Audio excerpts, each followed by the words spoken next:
Yang saya hormati Pak Dirlantas,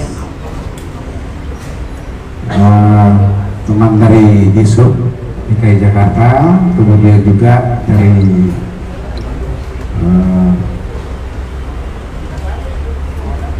Transjakarta, kemudian di depan sini saya ditemani dari Dokes. Kenapa saya bukan dari tenaga kesehatan, nanti akan kita jelaskan ya kepada teman-teman media semuanya. Siang ini saya akan menyampaikan hasil gelar perkara yang baru saja kita lakukan di Ditlantas Metro ini tentang adanya kejadian Senin yang lalu tanggal 25 Oktober, di mana adanya kendaraan terlibat kecelakaan bus Transjakarta yang berwarna biru ya,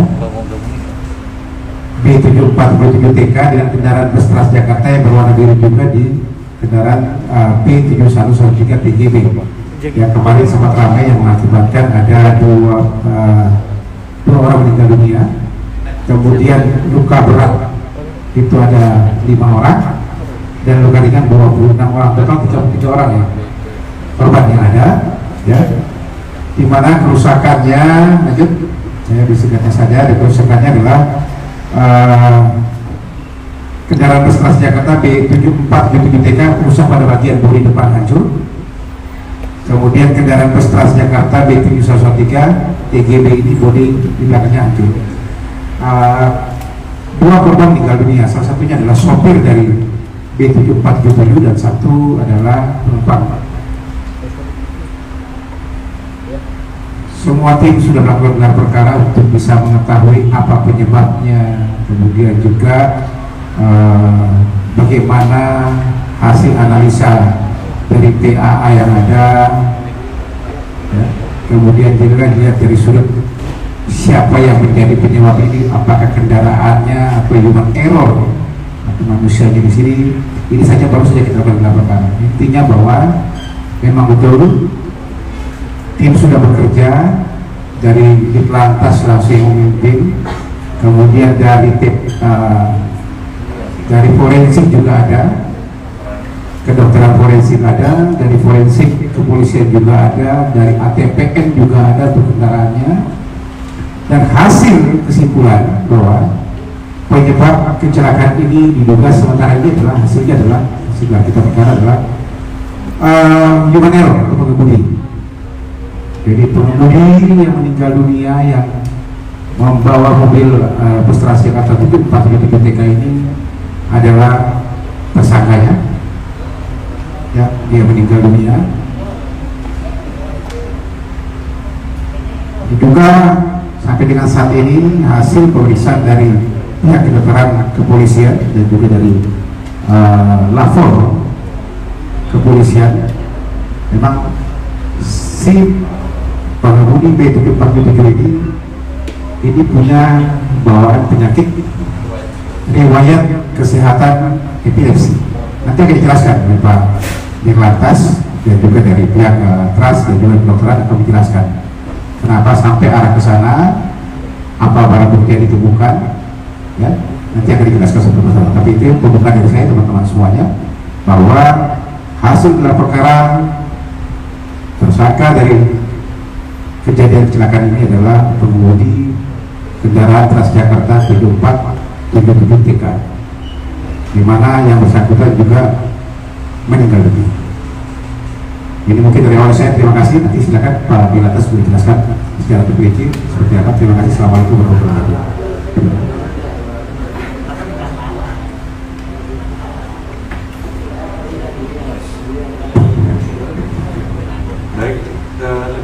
Saya akan melanjutkan langsung kepada tindakan kepolisian. Baik. Jadi setelah kejadian tersebut kami melakukan yang pertama adalah TPTKP. Kita akan jelaskan bagaimana nanti hasil TPTKP. Kemudian kita juga melaksanakan pemeriksaan terhadap saksi. Ada 17 orang saksi yang sudah kita periksa, baik dari sisi saksi yang berada di TKP, kemudian dari saksi dari pihak manajemen Transjakarta, kemudian saksi ahli dari kedokteran forensik maupun dari laboratorium forensik, serta keterangan juga saksi ahli dari ATPM serta Dinas Perhubungan yang melaksanakan pemeriksaan terhadap kendaraan. Ya. Ini adalah olah TKP yang kita lakukan, termasuk bersama-sama dengan tim Traffic Accident Analysis dari Korlantas Polri. Kita melaksanakan olah TKP. Ini adalah posisi terakhir, badan bis depan bis itu masih menempel pada bis yang ditabrak di depannya. Ya. Posisi terakhir, ban depan kendaraan BP 240 ini lurus, artinya menabrak. Sepertinya tidak ada upaya dari pihak pengemudi untuk menghindar. Kemudian hasil olah TKP, tidak ditemukan jejak pengereman dari kendaraan yang diduga sebagai penyebab. Jadi kendaraan di belakang itu tidak ditemukan. Yang ditemukan adalah jejak rem dari kendaraan yang ada di depan yang ditabrak dari belakang sepanjang 17,7 meter. Dan dari hasil pengereman tersebut secara manual kita hitung kecepatannya adalah sekitar 55,4 km. Kemudian akibat benturan tersebut kendaraan terdorong sejauh 25,6 meter ke arah depan sampai posisi kendaraan berhenti. Ya, belum. Masih hasil olah TKP.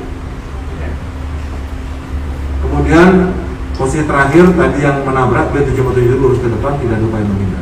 Next.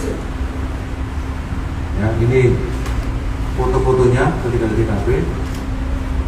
Ini foto yang ketika kita sudah mengamankan ada di depan. Next. Nah, ini ada scan TKP-nya. Ya. Jadi yang huruf A itu adalah kendaraan yang menabrak awalnya. Kemudian A1 adalah ketika terjadi key point terjadi tabrak, dan A2 adalah posisi akhir. Jadi posisi kendaraan yang menabrak berhenti setelah berjalan sepanjang 26,7 meter. Jadi pranabrak masih 26 meter maju ke depan. Ya.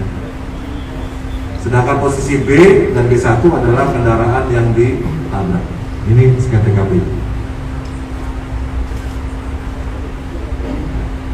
Next. Kemudian dari hasil itu kita memeriksa GPS, karena di ruang Transjakarta ada control room. Kita akan melihat berapa sih kecepatannya gitu. Ada control room dari GPS-nya itu.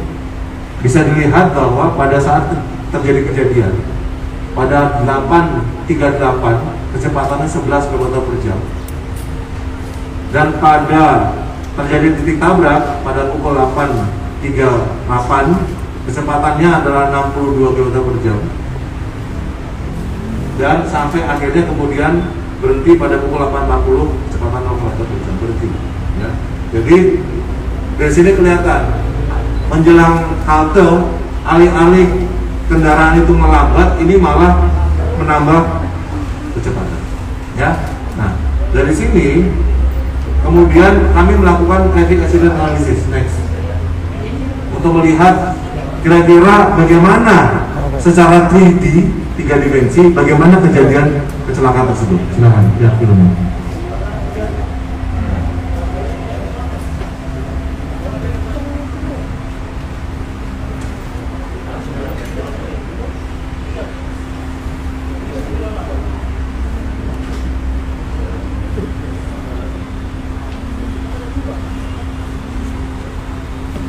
Udah ngomong udah.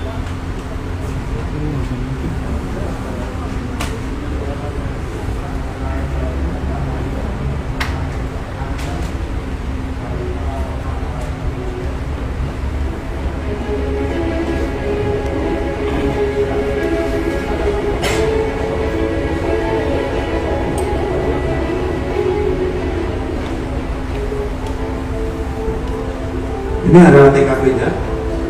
Kejadian di Jalan Mutiara Dharma, arah timur. Antara B7477 dengan B113 DGB.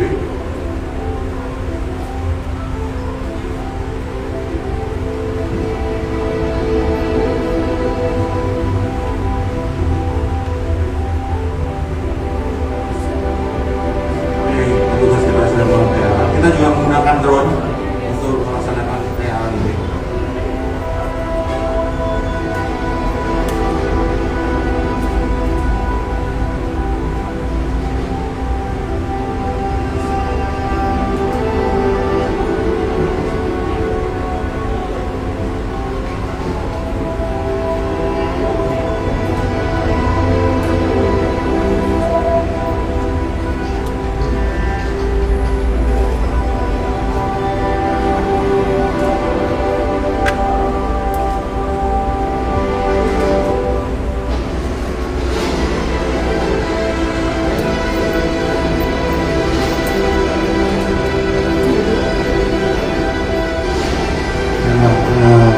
pengemudi yang terlibat dan hasil pemeriksaan kendaraan. Ini korban meninggal dunia dan korban luka akibat dari kecelakaan tersebut.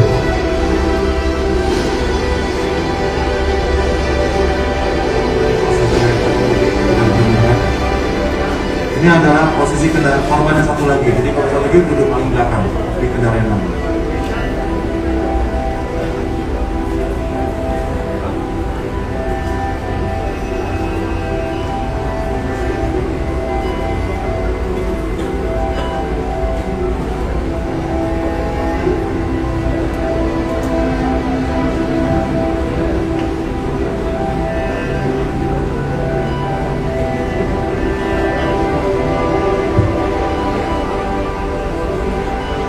Pemeriksaan kendaraan kita lakukan.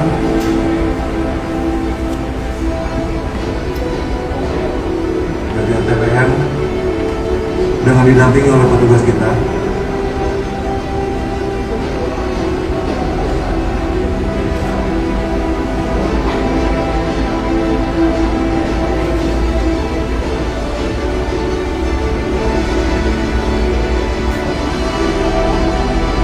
Dan dicepetin kayaknya aja hasil ini.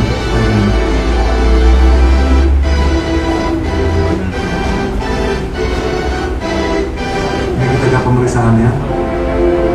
Rekonstruksinya seperti ini. Dengan menggunakan 3D dari THA. Ini adalah salah satu teknologi kepolisian yang kita miliki untuk mereka ulang bagaimana terjadinya shock. Kelihatan bahwa ini terdorong 26,7 meter.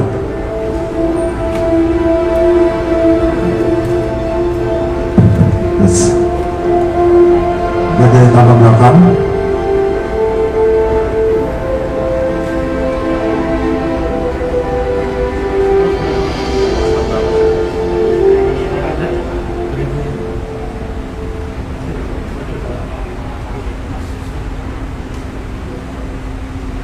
Jadi maju sampai setelah ditabrak maju sampai 26 meter. Ini dari sisi tambahan pengemudi.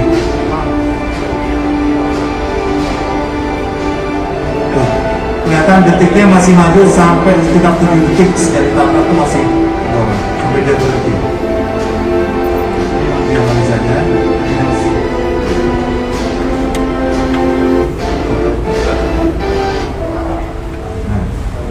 Kita juga melihat CCTV yang ada di halte. Ini CCTV yang ada di halte. Kelihatan bahwa bis yang depan baru saja menurunkan kurang lebih 2 orang penumpang. Kelihatan 2 orang penumpang baru turun. 1, 2, tiba-tiba kemudian ditabrak.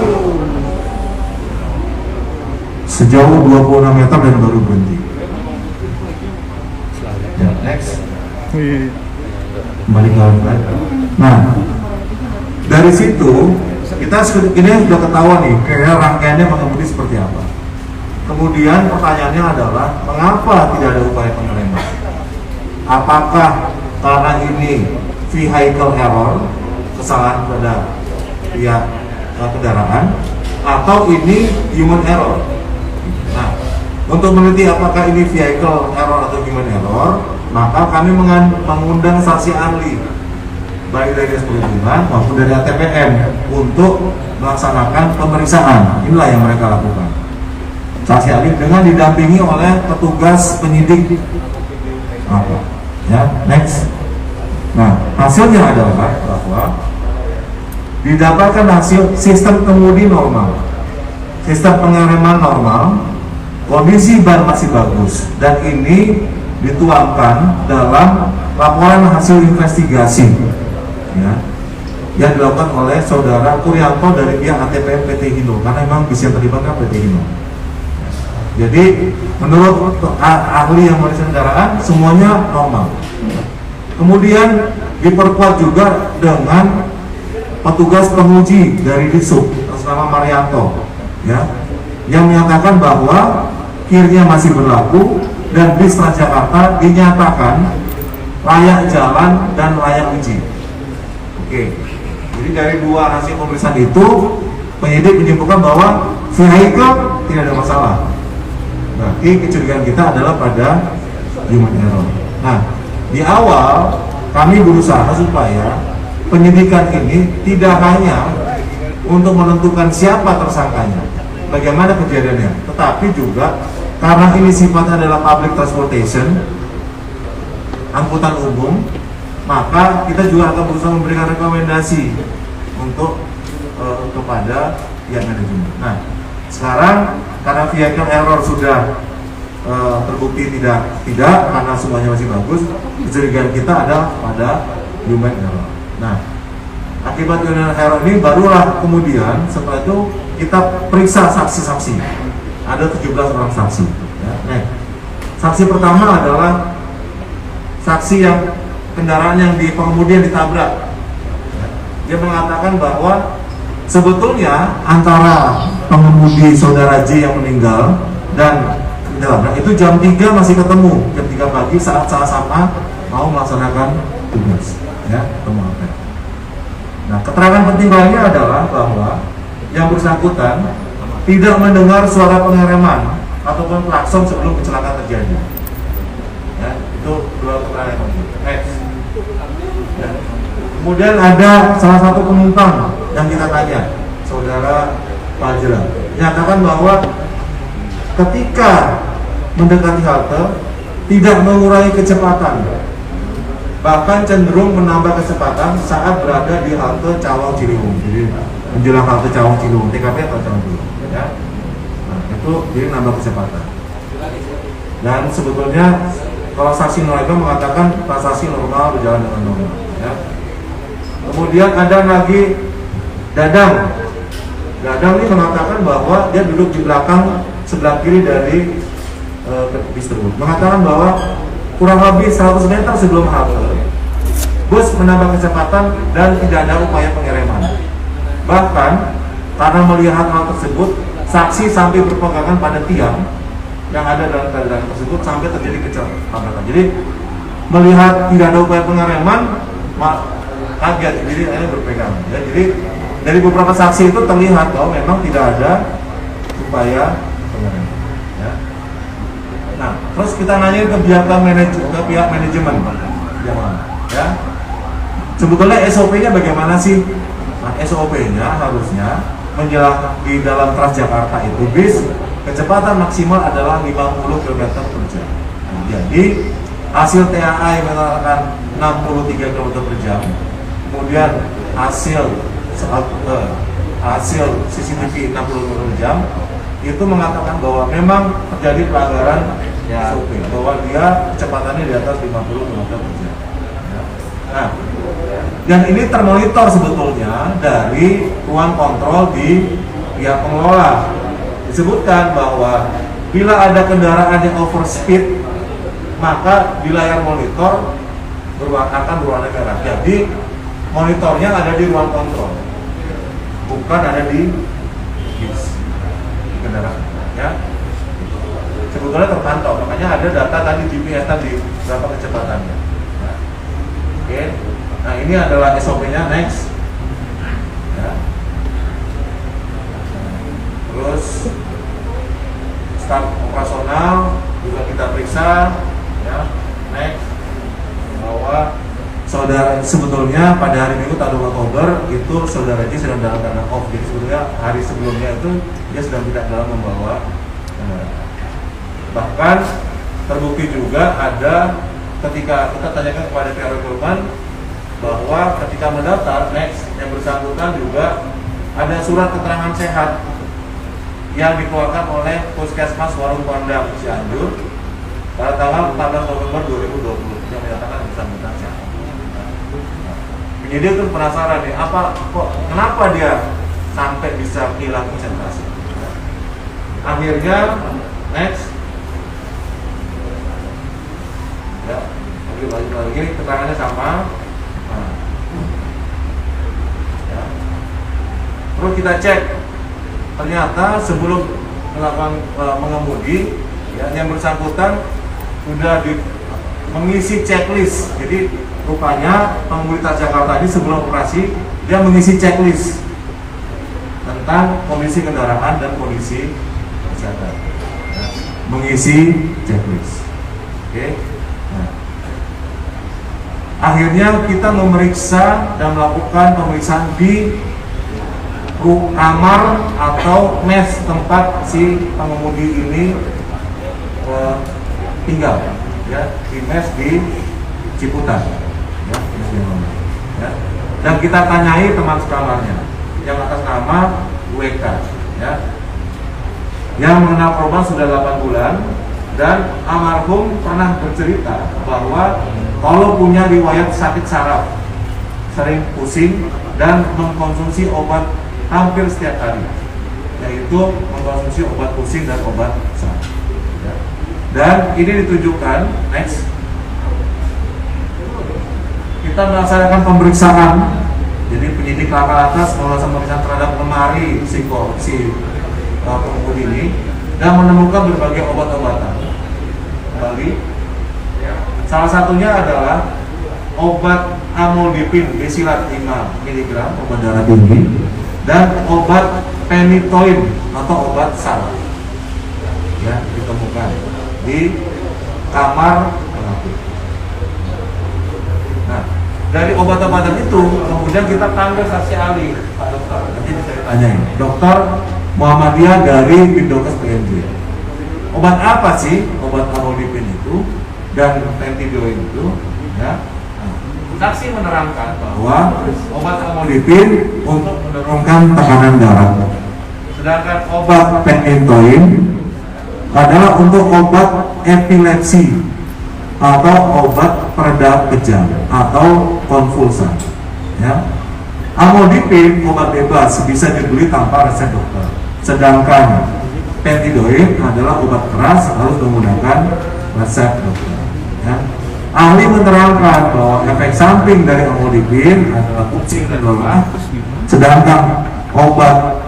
sedangkan efek samping dari phenytoin adalah gangguan fungsi motorik saraf dan gangguan koordinasi saraf, ya. Ahli pula menerangkan bahwa efek sampingnya dapat di hari-hari atau bahkan seminggu. Nah, kemudian hasil pemeriksaan dokter tersebut kita cross check dengan saksi ahli dari forensik. Next, ya. Hasil forensik menyatakan bahwa hasil urin saudara J atau saudara pengemudi menyatakan mengandung amlodipin, tetapi tidak mengandung phenytoin sodium. Jadi hanya mengandung amlodipin, ya, dan tidak mengandung phenytoin sodium. Jadi obat sarafnya justru tidak ada, itu tidak ada, ya. Nah, yang ada adalah obat amlodipinnya, ya. Sehingga disimpulkan pada saat kejadian dia sedang tidak minum obat, baik di urin maupun di darah. Nah, berdasarkan tadi dari awal 17 orang saksi ahli dan segala macamnya, CCTV, TAA dan sebagainya, next urusan kendaraan, maka kepada yang bersangkutan saudara J ini, next, kita persangkakan pasal 310 ayat 4 Undang-Undang Nomor 22 Tahun 2009, yaitu dalam hal kecelakaan sebagaimana dimaksud pada ayat 3 yang mengakibatkan orang lain meninggal dunia. Jadi pasal 310 ini kelalaian, ya, dapat dipidana dengan pidana penjara paling lama 6 tahun atau denda paling banyak 12 juta rupiah, ya, kelalaian. Next. Namun demikian, karena pengemudi yang dijadikan tersangka tersebut meninggal dunia, ya, maka kemudian terhadap kasus ini kita hentikan dengan mekanisme SP3 karena tersangka meninggal dunia, ya, sesuai dengan pasal 77. Nah, lalu kesimpulannya apa? Apa sih yang menyebabkan kecelakaan ini? Ini yang penting, ya. Apa sih yang menyebabkan kecelakaan ini? Ya. Baca poin 3 dan seterusnya. Kecelakaan lalu lintas tersebut disebabkan oleh pengemudi bis Transjakarta nomor B7477TK, yaitu atas nama saudara J, kehilangan kesadaran ketika mendekati key point titik tabrak di halte Cawang Ciliwung, ya, sehingga dia hilang kesadaran. Ya. Nah, nomor 4, kehilangan kesadaran tersebut diduga disebabkan oleh serangan epilepsi secara tiba-tiba, di mana serangan tersebut dimungkinkan karena yang bersangkutan tidak minum obat saraf penintoin sodium yang ditunjukkan dengan tidak adanya kandungan penintoin sodium baik di urin maupun di darah pengemudi. Hasil pemeriksaan dari lapor, ya. Teman dari lapor juga ada, nanti bisa ditanya. Yang berikutnya, akibat kehilangan kesadaran tersebut, pengemudi alih-alih melakukan pengereman atau perlambatan menjelang halte, malah cenderung menambah kecepatan yang ditunjukkan dengan hasil traffic accident analysis, hasil GPS monitor di ruang kontrol Transjakarta, dan hasil CCTV di halte. Ya. Jadi kehilangan kesadaran, kemudian alih-alih mengurangi malah menambah kecepatan. Nah, yang penting berikutnya adalah penambahan kecepatan menjelang halte diduga adalah dampak dari serangan epilepsi pengemudi bis, terjadi kejang dan pengemudi di luar kesadaran menekan pedal. Jadi ketika serangan terjadi, diduga alih-alih dia menekan rem, yang ada dia menekan gas, sehingga kendaraan tersebut menjelang halte bukannya memperlambat, malah menambah kecepatan. Ya, ini kesimpulan dari hasil penyidikan dan penyelidikan yang dilakukan oleh tim penyidik laka lantas dengan bantuan dari dokteran forensik, kemudian dari psikolog, dari laboratorium forensik, pemeriksaan dari RTPM dan dari pihak. Nah, dari semua hasil penyelidikan tersebut, maka rekomendasi kami kepada pihak manajemen Transjakarta, yang pertama, pengecekan kesehatan terhadap pengemudi harus dilakukan secara rutin saat sebelum bertugas, dan pengecekan kendaraan harus dilakukan oleh petugas medis, bukan sekedar supir mengisi lembar pernyataan kesehatan. Jadi yang terjadi selama ini, pengemudi sebelum mengemudi dia mengisi checklist, harusnya diperiksa langsung oleh petugas medis, tekanan darahnya, ukur matanya, urinnya dan sebagainya. Ya, itu yang rekomendasi kita yang pertama. Yang kedua, pada saat melakukan perekrutan pengemudi agar dilakukan pemeriksaan kesehatan secara benar, lengkap dan teliti, serta melakukan penelitian secara lengkap, ya, penelitian riwayat kesehatannya. Kenapa?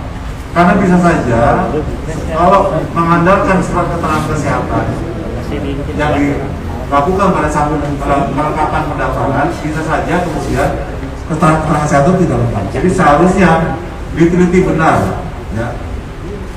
Teman-teman bisa membayangkan ini kejadiannya di halte bis. Bayangkan kalau ini kejadiannya ketika di jalan ramai, orang itu kemudian mengemudi membawa kendaraan besar dengan jumlah penumpang banyak, kemudian terjadi serangan, berapa korban yang akan timbul, ya. Jadi ini yang kita. Yang berikutnya, kita rekomendasikan untuk dilakukan pemeriksaan kesehatan secara lengkap dan berkala setiap 6 bulan sekali terhadap seluruh pengemudi bis Transjakarta. Karena bisa saja dia mendaftarnya dalam keadaan sehat, tapi di tengah perjalanan dengan faktor umur, usia, panas dan sebagainya terjadi gangguan kesehatan yang menyebabkan gangguan konsentrasi dalam mengemudi. Nah, yang keempat, kecepatan kendaraan bus harus bisa dibatasi secara otomatis. Jadi misalnya kendaraan itu dia bisa melebihi kecepatan tertentu, atau terdapat tanda peringatan ketika kecepatan kendaraan melebihi batas kecepatan yang ditentukan. Jadi peringatan itu tidak hanya di ruang kontrol, monitoring seperti yang selama ini terjadi, tetapi juga harusnya ada di bis. Apakah itu lampu nyala seperti kita tidak pakai seatbelt. Jadi itu paling tidak si penumpang itu bisa memperingatkan si pengemudi untuk mengurangi. Ya, itulah 4 rekomendasi yang kami berikan kepada pihak manajemen Transjakarta agar kejadian seperti ini tidak terulang. Kami turut prihatin dan juga cinta atas terjadinya korban, dan walaupun kasus laka ini kita hentikan karena tersangka meninggal dunia, tapi tentu ini menjadi pelajaran yang berharga bagi kita semua untuk supaya kejadian tersebut tidak terjadi lagi. Demikian paparan dari kami terkait dengan hasil penyelidikan dan penyidikan yang dilakukan penyidik laka terhadap kejadian laka lantas pada tanggal 25 Oktober 2021 di halte Bus Transjakarta. Sekian, terima kasih. Assalamualaikum warahmatullahi wabarakatuh. Oke, ini mungkin teman-teman media semuanya, kita langsung menjawab aja ya. Ya, silakan. Ada yang mau bertanya silakan. Di sini juga ada dari Yusuf, dari Ditkes Polda, juga dari Puslapor sini. Oke, silakan.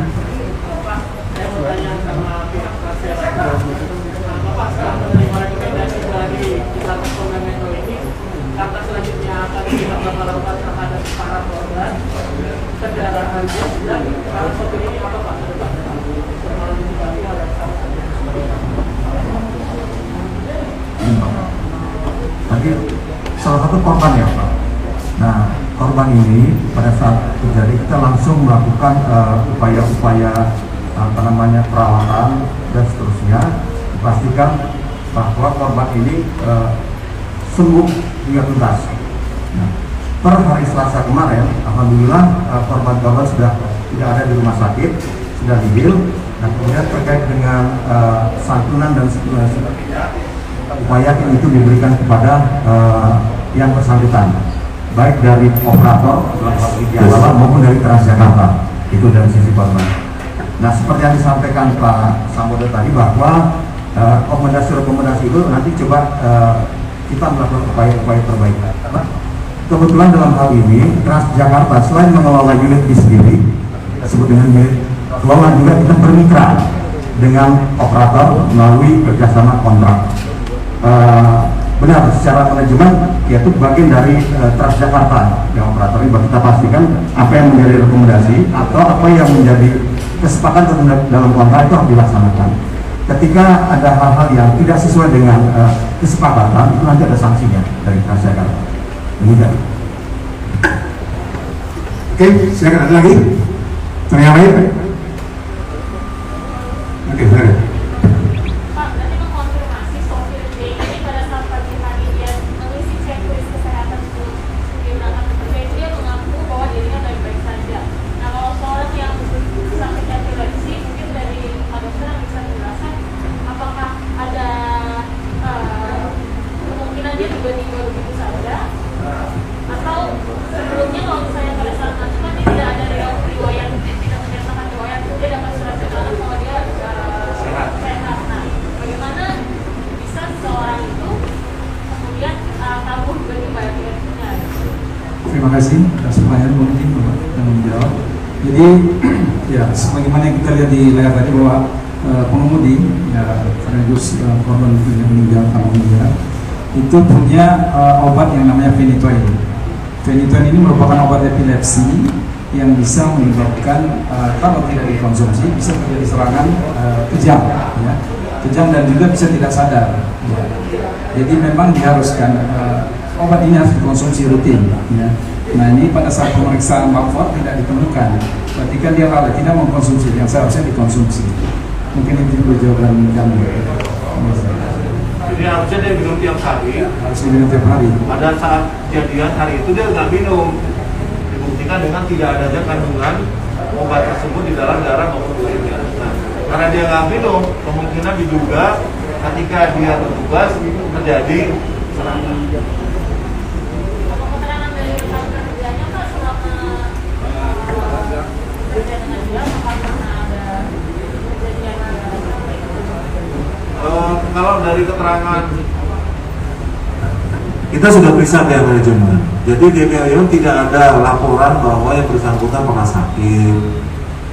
Selama ini menyetir baik-baik saja, tidak pernah melebihi batas kecepatan, tidak pernah mendapatkan sanksi. Jadi memang kondisi kesehatannya tidak termonitor bahwa ada yang salah dengan si almarhum ini. Selain dia karena ada faktor lain apa yang menyebabkan depresi itu kamu tidak mengemudi? Jadi serangan epilepsi ini memang tidak bisa kita prediksi.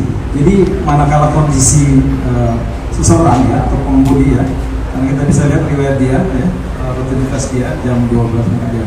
Yang waktu istirahatnya yang memang tidak maksimal kalau kita bisa lihat dari jam per jam ya. Dia bangun jam 3:30 dia sudah melakukan aktivitas, itu bisa mempengaruhi, salah satu faktor bisa mempengaruhi dia terjadi serangan epilepsi. Dan dia juga tidak mengkonsumsi. Nah ini yang menjadi faktor bisa menjadi memperberat terjadinya serangan epilepsi. Mungkin itu jawabannya. Ya. Dari lokasi itu entah ada yang di dalam itu ada faktor lain yang menyebabkan muncul atau selain karena tidak ada. Kalau faktor keluarga tidak ada. Jadi serangan ini bisa muncul karena memang ada gangguan listrik di otak ya kalau epilepsi ini. Jadi memang bisa diprediksi. Tidak bisa kita prediksi, tapi bisa dilakukan pemeriksaan penunjang yang menggunakan alat namanya EEG, encephalografi ya, jadi rekam otak. Mungkin akan terima kasih.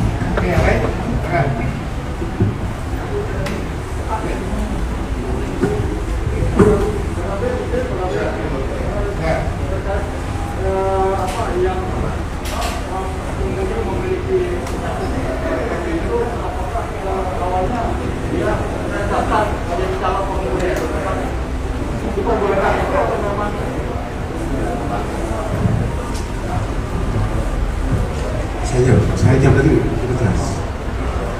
Salah satu rekomendasi yang disampaikan tadi Pak di lantas itu adalah di poin 2, itu bukan poin 2 itu adalah rekomendasinya itu pada saat perekrutan memang yang bersangkutan ini pada saat perekrutan itu mengambil surat keterangan sehat itu dari puskesmas ya. Nah ini yang memang harus manajemen ini lebih teliti lagi nanti pada saat perekrutan. Ini rekomendasikan sih untuk mengecek langsung setiap siapapun sopir-sopir nanti yang akan mendaftar menjadi sopir dari Transjakarta.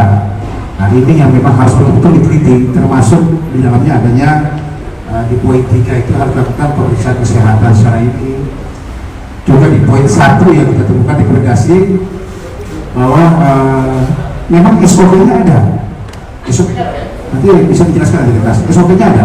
Pada saat mau berangkat itu harus isi checklist. Apakah Anda sehat? Ya pasti jangan tulis sehat karena dia mau bekerja. Makanya kita rekomendasikan bukan itu, harus ada orang kesehatannya tulisannya gitu di situ. Jangan cuma apakah Anda sehat, ya pasti akan ngomong saya sehat. Ya kan? Tapi betulkah dia sehat? Belum tentu kan?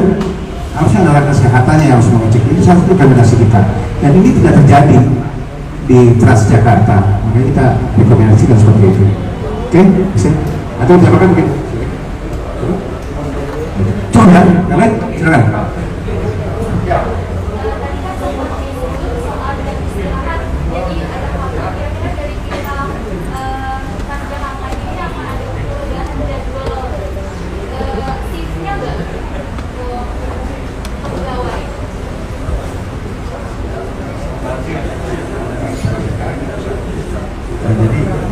Jadi gini, kalau terkait dengan shift itu sesuai dengan ketentuan.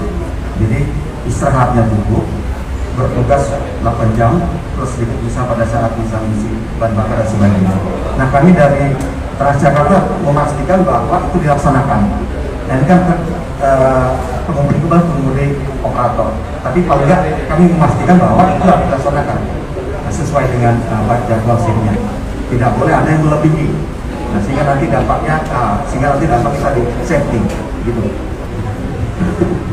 Maksudnya ini kan tergantung peserta sendiri ya. Saya tidak berkomentar di sini, tetapi kan memang ketentuan bahwa 8 jam kerja yang dari perusahaan itu sudah cukup.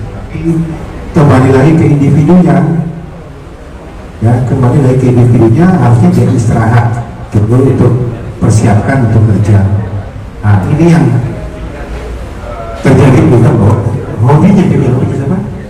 Hobinya si pengemudi ini main game sampai malam. Keterangan dari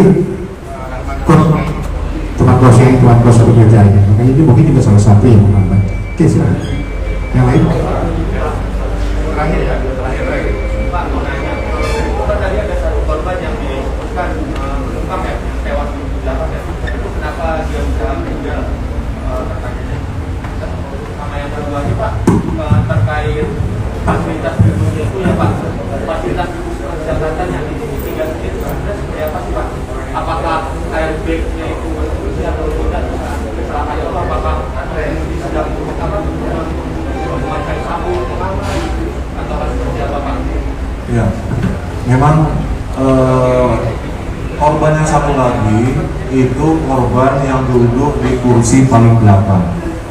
Ya, bayangkan ketika duduk di kursi paling belakang, kemudian kecepatan kendaraan 70 km/jam, kemudian menabrak sesuatu, terjadi pelanggaran.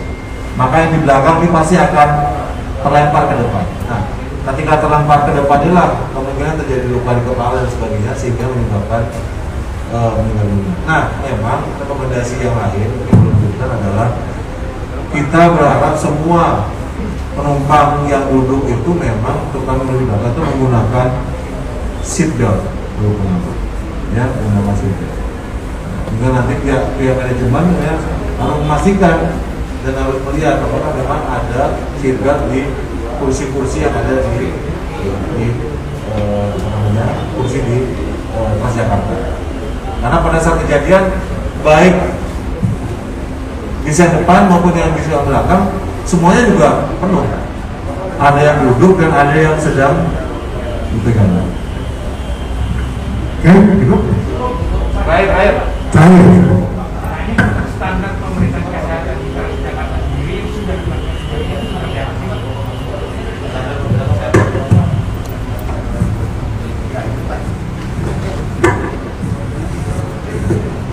Itu tadi di setiap itu tadi. Jadi memang setiap pengemudi ini mengisi checklist bahwa dia sehat. Nah, makanya dari pihak kepolisian dan penyidik rekomendasinya adalah lebih dari itu. Misalnya menyediakan tenaga medis, ya. Tapi nanti dalam waktu dekat yang bisa kita lakukan sebelum tenaga medis ini Pak, bahwa dari operator juga harus menyediakan tensi dulu. Tensi. Jadi begitu pengemudi tensinya melebihi normal, itu sudah bisa direkomendasikan bahwa yang bersangkutan tidak layak beroperasi. Kemudian kita bisa lakukan dalam waktu dekat Pak. Mungkin besok juga kita bisa lakukan. Kemudian oximeter yang saat ini. Tapi memang standarnya adalah itu. Yang rekomendasi dari tim bahwa dipastikan ada tim medis pada saat sebelum beroperasi. Itu yang rekomendasi dari tim. Terima kasih Pak. Berarti sejauh ini standar itu belum dilakukan ya Pak, ya sebatas itu aja ya Pak ya? Jadi saya isi checklist saja. jadi memang SOP itu ada. SOP, tapi sebatas sekarang ini yang dilakukan aplikasinya adalah cuma mengisi checklist saja. Kalau ketentuan sebenarnya, makanya kami rekomendasikan sini. Kami merekomendasikan kepada pihak manajemen untuk tolong disiapkan betul ada petugasnya di situ, petugas medis, bukan sekedar mengisi checklist saya sehat. Ya, dan saya sampaikan nanti akan ini sambil berjalan nanti mudah-mudahan rekomendasi bisa dilaksanakan supaya jadi untuk masyarakat dulu. Oke? Oke Pak. Di setiap pool, setiap pagi pada saat sebelum beroperasi itu pengemudi Transjakarta di setiap operator itu ada apel pagi. Nah, pada setiap apel pagi lah ini petugas operasional itu memastikan bahwa pengemudinya itu layak jalan, baik yang terlihat secara kasat mata itu bisa dilihat maupun pengakuan daripada yang bersangkutan sampai situ. Tapi nanti ke depannya kita akan coba melakukan peningkatan terkait dengan pengecekan kesehatan ini, Mas. Cukup ya. Tambahan satu terkait kita membuka ini jalur hotline, ya. Mengingat masih ada perilaku beberapa oknum Polantas yang masih nakal, pungli dan sebagainya, maka kami mulai hari ini membuka nomor hotline 0812 98 911 911. Saya ulangi 0812 98 911 911.